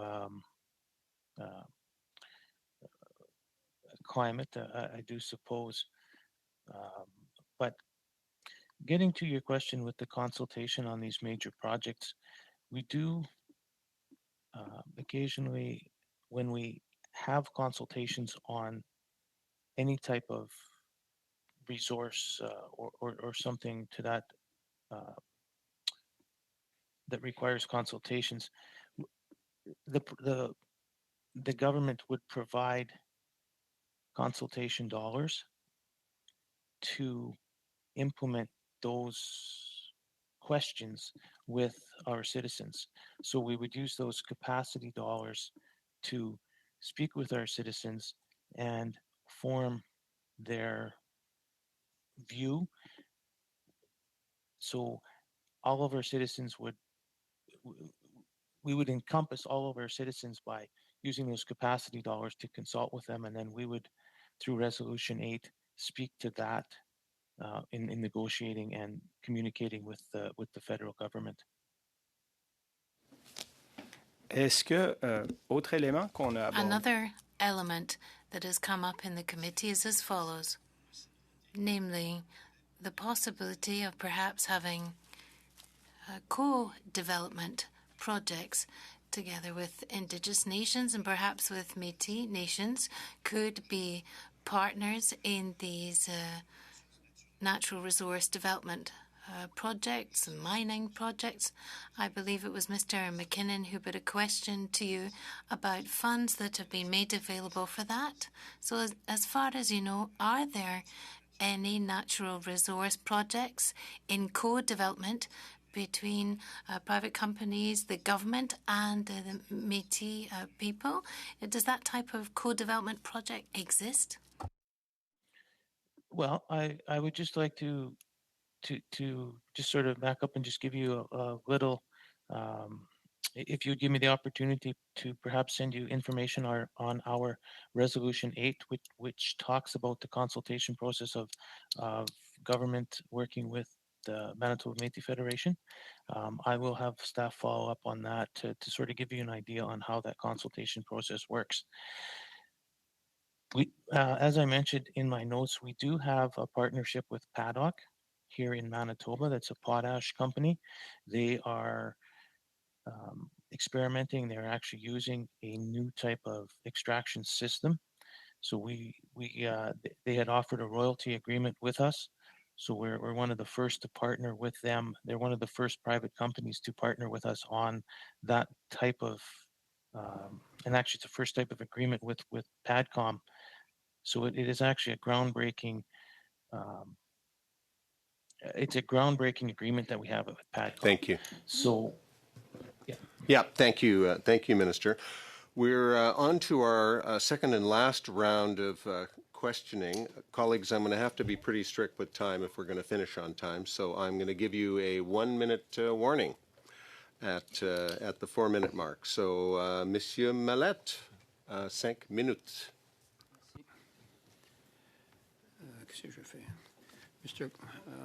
Mr. Goulot, so you mentioned uranium, that Canada is the second largest producer. Who would be the first? Or would you know? Our largest uranium producer. I'll have to get back to you. Okay. So the uranium we produce, you mentioned, I forget the number, but 37%. So there's a percent of our uranium that goes to the United States. What percentage? So we ship a percentage of our production. What percent is that of their requirements? How important are we in that equation with the United States? We're the number one supplier of uranium to the U.S. And would you know who is the second supplier for them? Well, there's where we started to get into the other foreign actors, your Kazakhstan's and other countries. Yeah. So we are the safest. And, we are. We're more stable, the largest importer and by far an ally. And our uranium resources in Canada. Do we? What would be the not the value, but the uranium deposits we have? Do we know how many years, or like we're stable? Decades. Stable. Yes, we have a very significant supply of uranium. Okay, thank you. All right. So to you again, this question: the key infrastructure projects like the Northern Road Link and the Webikwe Supply Road remain stuck in the regulatory system, despite the calls for action to develop the Ring of Fire in Northern Ontario. Do you believe this development failure has held Canada's mining industry back? I think the problem is more structural, to be honest. We've got very antiquated planning processes when it comes to identifying trade-enabling infrastructure. Calls for a national trade-enabling infrastructure strategy are long overdue. David Emerson flagged this in 2015 when he reviewed the Canada Transportation Act. In 2017, it came forward again through the Barton Commission, and in 2023, all premiers at the Council of the Federation underscored the need for a true trade-enabling infrastructure strategy. And so I think in the absence of having that kind of comprehensive planning process, we are missing out on some of these opportunities where limited taxpayer dollars need to be divested or invested into infrastructure assets that we know are going to produce strong economic returns. And so those aren't conversations that we're having now at a national level, and they're the types of conversations we need to be having in short order. maybe on the same line, has the current system hurt Canada's economic competitiveness in energy security and critical mineral potential? In terms of the absence of trade enabling infrastructure and a concrete plan that we have a pipeline of projects that we're investing towards because they benefit the economic interests of Canadians, yes. Canada now has the second slowest permitting times in the OECD. Has the Liberal government made the permitting process worse by creating more bureaucracy and uncertainty over this last decade instead of results? Well, we're focused on outcomes now. That's definitely where we need to be. I provided a bit of a window in terms of where reform can occur, so that we are meeting the moment and moving with speed. We've been advocating for a long time that our regulatory approval and permitting processes are too slow in this country. We had warnings about C-69 when it came out about some of the structural challenges that it could create, and Ms. Stubbs had articulated the net effect of some of the natural resource projects and their inability to come forward. So we're at a point now where we really need to be focusing on reform. We need to be identifying the areas where things can be streamlined. We can't forget about permitting and the need to speed up our ability to permit, in addition to approving our regulatory processes. So, thank you very much, Mr. Millette. Ms. Huguet, 5 minutes. Thank you, Mr. Chair. Nice to see you, Michael. As you know, and for the benefits of the committee, I used to be a member of the Business Council of Canada. Thanks to that participation and my experience of 40 years in business people don't spend too much time talking about the last 10 years. They talk about today and the future, right? Because they've been dealt whatever set, and then they deal with it. You just came back, if I'm not mistaken, from a group meeting of the Business Council. I think it was in Calgary not too long ago. We have a new government. What was the good things about what the government has been doing, and what was some of the things that we could be improving? And if you can frame that, Michael, in the if you allow me to call you Michael, in the sense of critical mineral and the study that we're doing right now. Yeah, look, it was a successful meeting, as you know. Claude, these meetings are well designed, well in advance, and our members take them seriously. At the same time, I have to respect the confidentiality of what is discussed at them.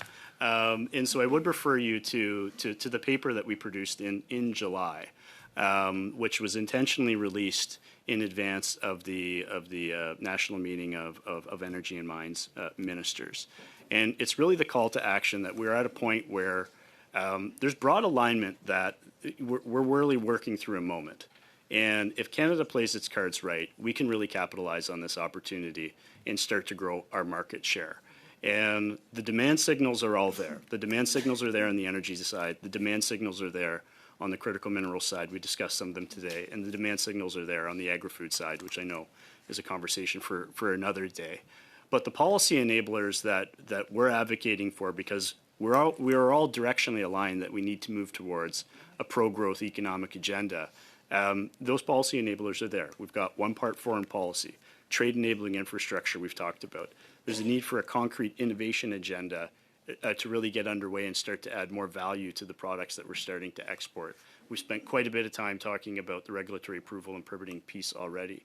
And so it's really this, whole of government approach is what the business community is looking for, so that we're all moving in the same direction, and that we know that the outcomes we have a better chance of achieving those outcomes that we all want, not only for the near-term crisis that we're working through, but for the generations to come. Michael, the other trait, or what I've observed, and I think I was like that too, is CEOs like action-driven. They like to boiling the ocean is not exactly in their DNA.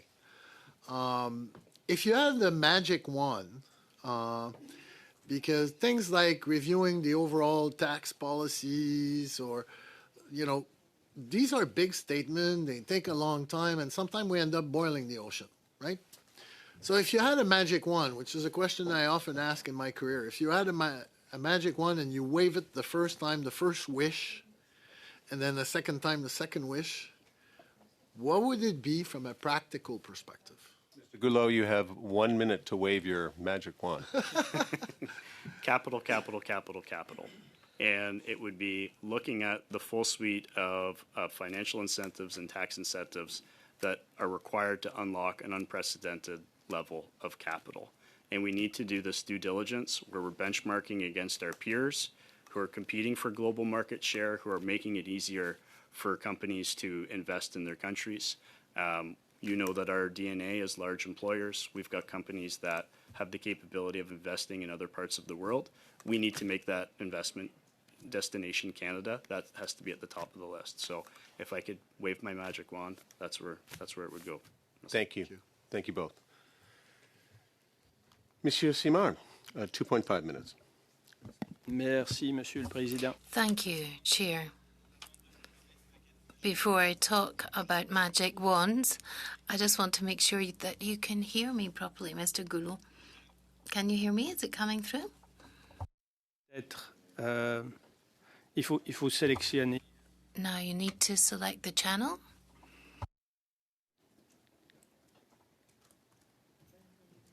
Ouais. Est-ce que comme ça vous m'entendez? Can you hear me now, sir? Can you hear the translation coming through?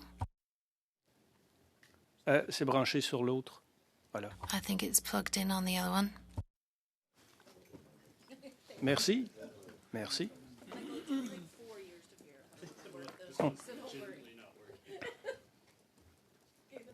Est-ce que vous m'entendez? Can you hear me now?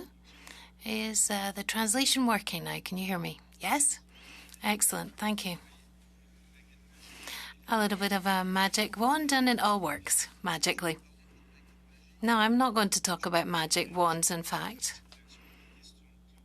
But I like Claude's question here, namely, in an acceptable period of time, what can actually be done tangibly?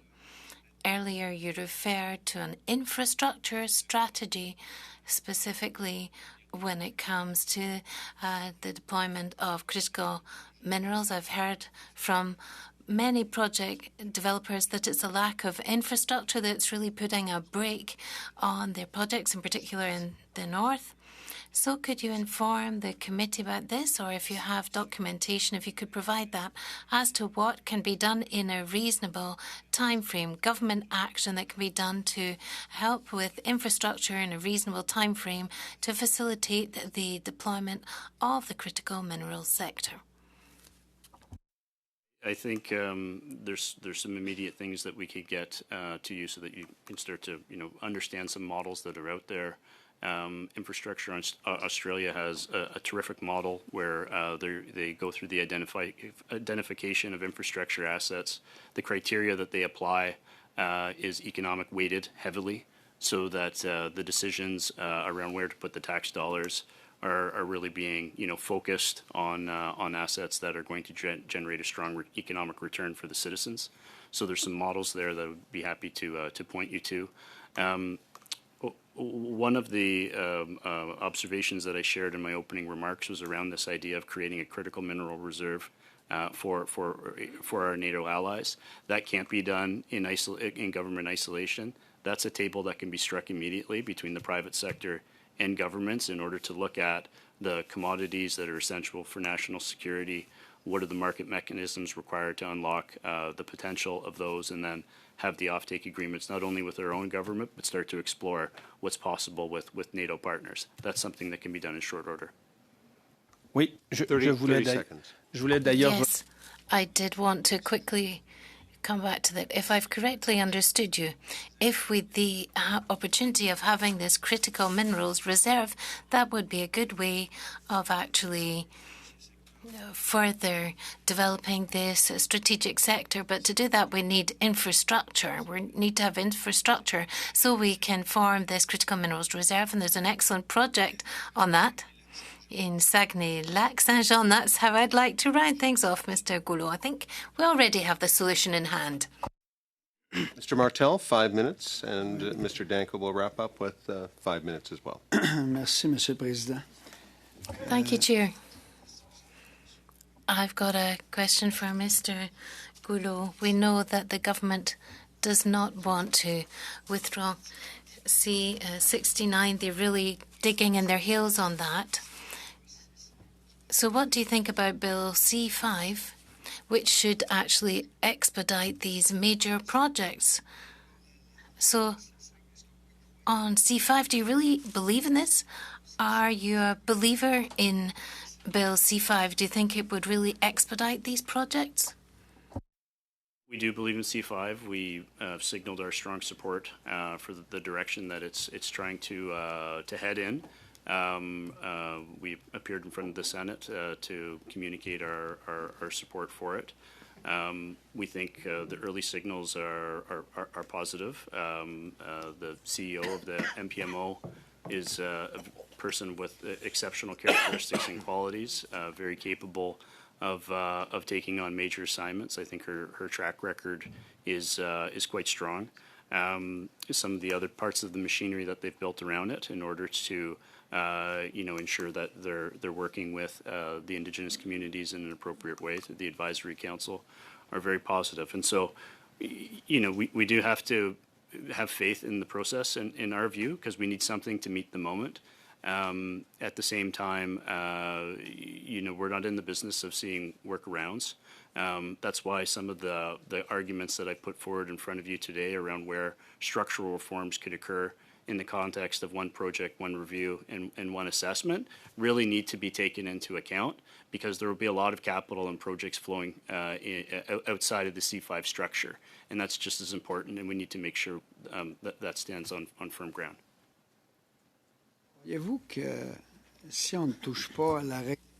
Do you think that if we don't change the regulations, or if we don't change the permitting process, do you believe that we're actually going to be able to become competitive if we don't actually do anything about some of the regulations or the way in which we get permits? If we don't change anything there, can we be competitive? Make any changes that would be a serious handicap to our competitive position in the event that we did nothing that wouldn't resonate, I don't think, with the private sector, that wouldn't resonate with what Canadians want. Broad strokes of different political parties are all calling for reform. So we do need to meet this moment in that capacity. We've got ideas to share around where regulatory reform can occur within the construct of the impact assessment itself, without having to go through a process where we're repealing a full piece of legislation and then waiting all of that time to replace it with something which in parallel just discourages investment, or at least puts it on ice or on the sidelines when we're at a moment where we really want to see that capital flow into Canada in the near term. I'm curious about this. How many departments or different federal agencies generally participate in the review of one single mining project? Do you know how many are involved? In totality, no, it would obviously range from project to project, depending on where it is across the country. And if I proceed in this way, a total number of permits that a mining developer would have to obtain under federal jurisdiction. Could you give us that? In a report where, there are projects that have to obtain sometimes hundreds of permits. They still have some time? Now, you've talked about the price manipulation being carried out by other countries. Now, that is quite a cause for concern, because we don't have any control over that, it seems. And if we want to get market share, well, it's often a question of price, and then sometimes the mine isn't profitable. So is there a way in which we can actually control this, or are we at the mercy of this type of price manipulation? I certainly think it's a major headwind, but in thinking through our proposal around a critical mineral reserve for Canada, there's certainly an identification of a number of tools that are available, ranging from, infrastructure funds, loan guarantees, investment tax incentives, price floors, equity positions, offtake agreements. We have to look at the totality of what's available in order to stand up these projects that are going to harvest the minerals that we need for our national security purposes. So although there's headwinds, we're very hopeful that a solution can be created. Merci. Mr. Danko for 5, wrapping up. Mr. Chair, and standing between the end of this committee and the craft brewers reception. So a couple questions for Mr. We are televised, by the way. So a couple of questions for Mr. Goulot. The Business Council of Canada has your members. You rely on the expertise of your members for data-driven policy in order to strengthen Canada's economy, our social fabric, democratic institutions. And I notice on your publications that there is a very strong emphasis on climate change and clean growth and low carbon energy solutions. So I want to give you this opportunity to maybe expand on why do Canadian businesses and the Business Council put such a strong emphasis on climate change and the environment and those kinds of policies? First and foremost, we have a great story to tell in terms of the environmental attributes of the vast majority of our natural resources and agricultural products in the country. But you can't because of C-59, right? When we've done our benchmarking, it has shown that Canadian companies are best in class, and that's something that we're absolutely proud of. At the same time, maintaining that best in class status is going to require a lot of work, and that's where we start to explore, what types of policies do we need in order to kind of maintain that edge. Access to abundant clean electricity, for example, is something that has been a hallmark of investment in Canada. But look at where we're at now. Provinces that once had surpluses are now facing deficits, and so we need to get on with a pro electricity agenda in order to kind of maintain this best in class status. So that's just one area of why we think it's vital for us to stay on top of this. In turn, it attracts investment, and we need a heck of a lot more of it in Canada at the moment. Thank you. And just tying that back to critical minerals and development, in your opening remarks, you specifically noted green energy as driving demand for critical minerals. That's what we've heard from a number of witnesses. How do you see that from a business perspective as a growth area for Canadians from extraction to processing to finished products? It's certainly being stress tested right now in a number of different green technology applications, but we have to play the long game on this and realize that critical minerals is really the source of a lot of technologies, advanced technologies, green technologies, defense technologies. So the sooner that we can kind of get a stronghold on more market share, we'll create long-run growth for Canadians, which is a great thing. Thank you. And final question, I'll just turn it over to Mr. Fleming for maybe the last word today. I'd be interested in hearing the Métis perspective on green energy, environmental policies, regulations, and climate change in terms of critical mineral growth and expansion. Thank you for the question. So I just want to point out and add that Manitoba has made the commitment for 600 megahertz of wind power electricity. The Red River Métis have been able to acquire 200 megahertz of that part of the market. So that is 51% owned of the company that has to be going after that wind power and bidding on it. The Red River Métis have to own 51% of it.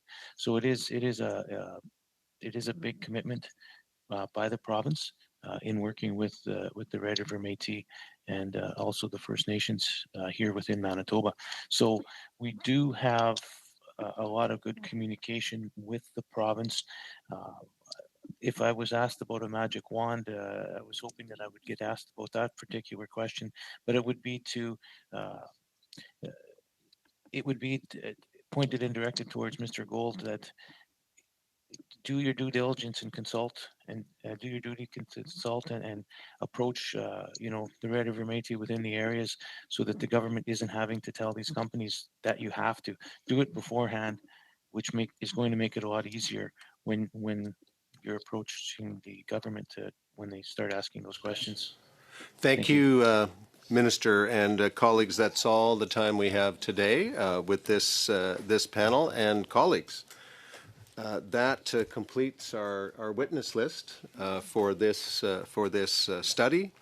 And I don't know about you, but I thought the panels today were absolutely excellent. So we thank you for your thoughtful testimony, responses to questions, and as we always say, we welcome a brief from you if you'd like to submit that to the committee. So, folks, our next meeting will be Thursday. We will start the forestry study with the department in the first hour, and then in the second hour, we will do drafting instructions for the critical minerals study. There'll be some travel budgets we have to, or there will be a couple of budgets, study budgets that we have to approve. And colleagues, while we're still gathered, can I just give, on your behalf, a big shout out to our translators, to all the amazing staff that serve us, to the amazing assistants that keep us on the straight and narrow, and we are served well in this Parliament. So thanks everybody, and thanks to all of you. Good questions, strong opinions, and onwards. Meeting's adjourned.